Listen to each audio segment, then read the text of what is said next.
Ce matin, un regroupement interprofessionnel avec des cheminots, des gens de l'énergie, des gens des territoriaux, ceux du CHU, de la santé, etc. On s'est réunis ici pour pouvoir porter quelques revendications à notre député Sacha Houlié.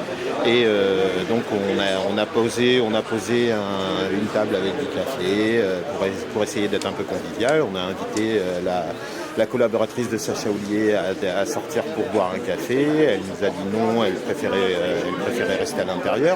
Bref, ça s'est passé à peu près comme il faut. On a mis 2-3 torches pour faire un petit spectacle pyrotechnique, mais il n'y avait rien de spécifique, rien de grave. Donc a priori, nous sommes rentrés. On a demandé à être reçus. Elle nous a conviés à l'intérieur, donc nous sommes rentrés à l'intérieur, toute la délégation. Donc on a exposé nos revendications, que ce soit nous les cheminots, les gens de l'énergie, les gens des territoriaux, tous les travailleurs en fait ont exposé leurs revendications.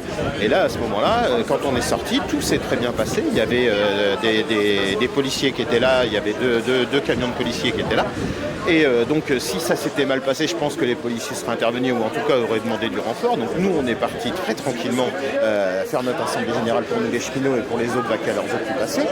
Et ensuite, qu'est-ce qui s'est passé? Et tout simplement, après, nous, quand on était au CHU pour le pot de départ du directeur, on a regardé un petit peu sur Twitter, et là, on a regardé qu'il y avait une polémique qui enflait de la part de Sacha Houlié, qui déplorait les exactions qu'il y avait eu dans sa permanence, en disant que les manifestants syndicalistes avaient détérioré la façade, avaient détérioré à l'intérieur, alors que rien n'a été détérioré.